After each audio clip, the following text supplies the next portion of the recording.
All right, stage right, check your mic. Hey, check 1 2. Check 1 2. Louder, get right up on that thing. Okay. Check 1 2. Check 1 2. Damn it, louder, keep going. Check 1 2 3. Help. Hey everybody, it's Mike here from The Art of Guitar. Today I just wanted to put out a quick PSA for all my live playing musician friends out there and anybody who's looking into getting into playing live. I think this is a really important topic because I've been playing for over 30 years live and I've seen pretty much everything that could happen on stage, pretty much. But one thing that I'm noticing over all this time is that people seem to still have trouble with the concept of sound check. And all that seems to do is it starts to make people feel stressed, and then the sound tech seems to get mad, and it's just a bad thing to feel before you're about to play a set. So I want to get rid of that, and I want to put it out there that there's a lot better ways to sound check that can benefit both the band and the sound guy. I'm going to say guy a lot today because I've never had a sound tech that was a girl, sadly, but it's just true. So I'm going to be saying sound guy today. It's just in my vernacular. It's just what I've grown up with. But, replace that with sound tech or whatever you want. You would think after all this time, it would be a pretty cut and dry process. But I'm telling you, just a few months ago, I had a sound check happen where the tensions were so crazy that I thought the drummer was going to go beat up the sound guy. I was ready to stop him from running up to the soundboard. And I'm just like, how is this still happening? So I'm hoping with this video that I can lay things out in a way that can make sound check just cut and dry. By the way, thank you to my friend Christopher, who's a professional live and studio sound engineer. I gave him my list of things I was going to talk about, and he added a few details in there for me, so thanks for doing that. And finally, this video is for people who use the on-stage speaker monitors, the old school setup. A lot of people are doing the in-ears nowadays, but you could still get a lot of value from this video, but I'm primarily going to be talking about the speaker monitor setup systems. First thing's pretty obvious, make sure everyone in the band shows up on time. I know sometimes they ask you to come on really early for a sound check. I kind of hate that when that happens, but sometimes you can't help it. You have to show up at 5 o'clock and you don't play till 9 o'clock. Have somebody in your band introduce themselves to the sound guy and get his name, and then tell everybody in the band the sound tech's name. That way, you could just be like, hey, Joe, I need help with this or whatever. It's not so informal. So it already kind of gets you in with the sound tech a little bit on a first name basis. So when it's time, get your stuff on stage and just set up. Stay out of the sound tech's way. They have to put up all these microphones. They have a lot of stuff to do, a lot of running around. So try not to crowd the whole stage with all your cables and stuff like that. Just set up quietly and be ready for whatever comes next. I try not to talk the sound guy's ear off either. It's easy to just want to start a conversation, but they're working, and unless they come up and start talking to me, I just sort of leave them alone. Now, speaking of miking things up, let's say the sound guy comes up to your amp and he starts putting a microphone up to the speaker. Do not start cranking, your guitar. That's one thing that I see happen a lot. The sound guy's down there trying to find the speaker, and all of a sudden somebody hits a huge, loud, distorted chord. It's just a rude thing to do, and it messes the hearing up of the sound guy, obviously. It's really bad for the drums, too. Let's say the sound guy is putting a microphone on the snare, and the drummer just decides to whack the snare.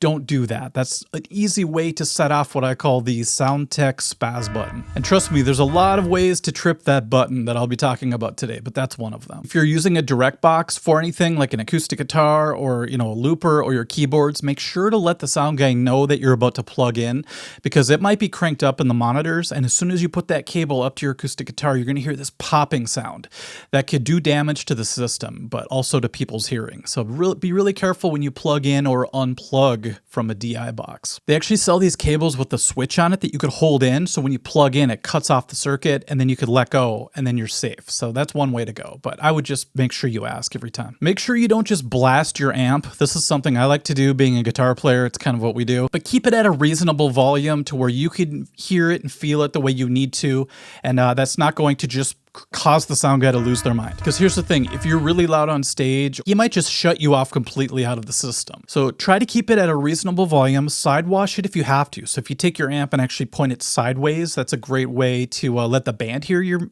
instrument without the whole crowd having to hear it or the sound guy hearing it. On some very rare occasions, I'll backwash my amp. That's where you turn it around completely, but I hate to do that. It looks stupid and it just kind of defeats the whole purpose of having the amp on the stage. So I side wash or I turn down as much as I can. Now, if you're using a combo amp, you can also use an amp stand, and that allows you to angle the actual amp speaker up at you, so you can hear it really well, and it won't face directly at the audience or the sound tech. Because if it's pointing right at the sound guy, he might think you're louder than you actually are and turn you down. So with the stand, it's great because you could put it pretty much anywhere. You could put it off to the side, behind you, and I've even seen people put it in front of them, like a stage monitor would be. So it's a very flexible way to go as well. Also, make sure that if you use like a distortion pedal, that the volumes are equal. What happens almost all the time, especially for amateurs, is they have their distortion going and it's a certain volume, then they shut it off and the clean sound is super loud. So make sure you, before you even go to the show, you have all that stuff worked out where the patches are the same volume. And then also on keyboards, if you go from one patch to the other and the volume goes up and down, make sure that you bring them in so they're all pretty close. Otherwise, it's just going to wreck the sound for the whole night, and it's going to force the sound guy to have to ride your volume the whole night as well, if they care enough to do so. If you have a microphone stand and you want to adjust it to maybe a certain height or move it sideways or whatever, don't just grab it and move it, because that's going to strip the mic stand, and these things are not cheap. It's easy to take for granted when it's somebody else's, but don't just grab it and yank it. It just doesn't, bode well with the sound tech or the venue if they're the ones who bought it, whoever paid for the damn things. And if you do take the microphone off the stand and walk around, make sure you don't point the microphone at the monitors or get in that feedback zone. You could start to sense it when it starts going off. Make sure that you stay clear from it, or even just leave it on a stand if you can. That's the safest way to go. And by the way, this is a Shure 58. You're probably going to use one of these on stage. Don't grab it up here and start singing, because that's going to cause feedback as well. Don't grab it at all if you don't have to, but if you do hold it, make sure you hold it down here. So only do this if you're in like a hardcore band or something, if you're Henry Rollins, but make sure you let the sound guy know that that's how you sing. Now, when everybody's set up and the tech is ready to start sound check, make sure you're paying attention and stop playing. Here's the biggest thing that I see. People will just sort of be warming up and they go into what I call la la land. And you could tell because you look at their face and they're just looking around like this, and it never fails. The sound guy will be like, hey, bass player, or hey, drummer, can I hear some stuff? And they're just looking around. They don't even hear what's going on. So pay attention. That's the biggest thing. Have an awareness of the stage, of the sound tech, and just make sure you're ready when they call on you. Typically, they'll have the drummer just hit, the drums one at a time so that they can get it through the PA system. And so as a drummer, it's a good idea, this was a Chris suggestion, to hit your drum at about 50 or 60 beats per minute. Just think of like the second hand on a clock, on an old school analog clock. Just hit like that so that they can hear it at a steady pace and they can hear how the drum rings out. So if you hit it too fast, like some people do, they'll just go boom, boom, boom, boom. It's hard to hear the release of it. So keep it steady and like at a medium pace. Also, Chris added that drummers should always bring a rug if possible. It sucks to show up to a show and it's like wood or something and your kick drum keeps sliding forward. So bring some sort of drum rug to every show. And once you start, let's say with a kick drum, don't just hit it a few times and stop. That's another way to trigger the spaz button. Keep it going until the sound tech is like, okay, now the snare, now rack tom 1, rack tom 2, and all that stuff. They'll typically check the vocals next. And this is important because if you check the vocals, let's say you're the lead singer and you get a really good amount of your voice back through the monitors and you like it, everything else after that, you could tuck under it so you could still hear your voice. If you do all the other instruments first and then try to do your voice over the top of it, it could get way too crazy loud and cluttered and could cause feedback. So I recommend checking the vocals as early as possible and then doing everything else. They'll have you sing or say check 1, 2, and here's a huge mistake. Don't go up to the microphone and be really timid. Don't be like check 1, 2, check 1, 2. Sing or talk the way you're going to when you perform. That's the one thing, probably the biggest thing I've seen sound guys just lose their minds over. They'll be like, sing like you're going to, and they get really agitated. I've worked with a lot of grumpy sound guys, as you could tell. And by the way, I've run sound before, so I can understand why they get so agitated. And it's okay to go check 1, 2, 3. You don't have to sing something, but if you can sing something, that's even better. Okay, ready for the biggest hack for sound check? This has worked miracles for me personally, and I wish everybody would do this. Okay, so if you need more of yourself in the monitor, in your monitor, point up. If you need less, point down. And if it's good, my friend Chris says just to drop your hand, but sometimes people just kind of lose their attention and they just look around and they drop their hand. I like to do like a Fonzie thumbs up kind of angled like that, I just go, yeah, and then I just put my hand out just to make sure it's cool. I used to do the OK symbol, but for some reason that's not acceptable anymore. I don't know why, but just don't use the thumbs up as a signal that you want something to be louder, because that could be easily mistaken for everything's cool. So for sound check, I'll be like, check 1, 2, check 1, 2. It goes up higher. Oh, too much. Check 1, 2. Perfect. Oops.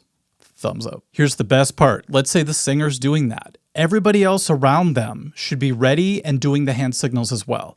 So as soon as that person's done, everyone else on stage should be going like this, or nothing at all. Imagine how fast sound check can go if the sound tech could just look and go, oh, more for the bass player, more for the guitar player, less for the drummer. Good, we're done. Now let's move on to the next instrument or the next singer or whatever. It could go so fast. Here's an example of a bad sound check. Let's say they're like, okay, play your guitar. And I'm like playing, can I get more, please? More, thumbs up like that. And then they turn it up. Oh, wait, hold on. Plays for, 10 seconds. Maybe a little bit less. Okay, wait, not that much. Up a little bit more. And then looking around, not even paying attention. Even though it's good now. They're not giving the sound guy any indication that they're good. They're just looking around like this. And then the sound guy's like, is it okay? And you're like, oh yeah, it's been good for a while. Be clear, be concise. Be like, I need more, I need less, I'm good. And leave it at that. That's how presidents do the thumbs up, right? It's kind of a fist. It's weird. Remember, don't stop playing once you're good, because everybody else in the band has to do the up and down and hear you through their monitors to know. When you're finished with the main instruments, make sure you don't forget those DI instruments. So if you have a looper or if you have some sort of, acoustic guitar you need to check, don't forget to check those. Just remember to tell them if you're about to plug it in. Also, you should learn this early, but know what stage right and stage left means, because this was a lesson I had to learn the hard way by a very angry sound tech. He was like, stage right guitar, let's hear your guitar. And I was just like, what's that mean? Don't you know what stage right is? And I'm just like, no, I'm 13. So if you're on the stage, from your perspective, you're on the stage, it's the right side. That's stage right. Stage left, obviously, is the other side. It's not when you're facing, looking at the stage, left and right. It's when you're on the stage. Now, Chris brought up upstage and downstage, but I'm not going to go there because I've never experienced that before. I guess they used to tilt the stage a certain way so everybody could hear everybody, but I'm not going to go there. But you could look that up if you want to. To me, it's front or back, stage right, stage left. None of this upstage crap. Be sure the sound tech can hear you when you're talking. Maybe you're a guitar player like me without a microphone. I'm not going to be like, hey, I either go up to a microphone and say what I need to, or I tell my singer or ask them if they'll relay the information for me. And that could go quick too. You just go, hey, tell them to turn this up or whatever. After everybody is done individually checking, they sometimes will give you the chance to play through a song so you can really make sure it sounds good with everybody else playing. And this is usually the time where little adjustments are made. Make sure you let the sound guy know if you turn up or down or whatever, because that's going to affect the entire mix for everybody. It's funny because in my original script, I'm like, this is where I turn up a little bit and nobody seems to notice. And Chris is like, no, do not do that. Make sure you tell people you did that. I'm like, even just a little bit? He's like, no. It's the eternal battle of the guitar player versus the sound guy. Now, if you do play a song as a band for Soundcheck, don't spend 5 minutes trying to figure out which song to play. I've seen this happen many times. Figure one out beforehand that utilizes most of the instruments you're going to be using live. And if you have to play 2 different songs that use different instrumentation, let's say, just play parts of each one. Usually during this time, I motion to the sound tech and I'm like me, down or up or whatever, and I use hand signals. So bass, I do this, drums, I do this, vocals, I do this. And they're usually really cool about making those little adjustments after the fact. If you have any concerns, now is the time to bring it up. Don't wait till right before you play to go, oh yeah, by the way, my guitar was cutting in and out. I've seen that happen before as well. You don't want to add more stress right before you play. Once you're done with the sound check and you're going to leave the stage until showtime, make sure you put your amps on standby and you turn your acoustic guitars down if they're the kind that you plug in, the electric acoustics, because those could cause feedback. One time we got off the stage and all of a sudden I hear this feedback happening and it just got crazy loud. It's because our acoustic player didn't realize she left her acoustic turned up and on the guitar stand. So make sure you turn everything down. No matter how prepared you are, something can always go wrong right before showtime. So let's say you get on stage and you play the first tune and suddenly you can't hear yourself at all. Try to get the sound tech's attention. It might be tough because they're busy getting everything sounding good out front.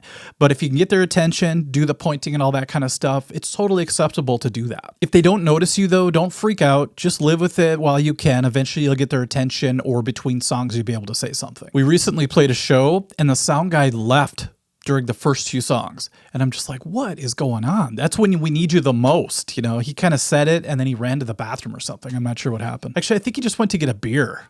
If the show is going really well, I try to make it a point to remind my singer to thank the sound tech and everybody involved. I just think it's a cool thing to do because so many people just have that attitude, like the guy who just left I just talked about, where it's just like, do you even care? You know, so when people care, I like to point that out and hopefully say their name on stage. They don't expect it, but it's just kind of a nice courtesy thing to do for as a band, you know? Now, when your set is done, let's say you're opening for a band, get the hell off the stage. Don't talk to fans. Don't, you know, take your time making sure every cord is wound. I shouldn't do this. This isn't the right way to do cables, but make sure you're not trying to, you know, break everything down in a detailed manner. Just get everything in the bags, get off the stage so the next band can get up and do their thing. If you're the headliner, you have way more chill time afterwards because usually the sound tech can take their time.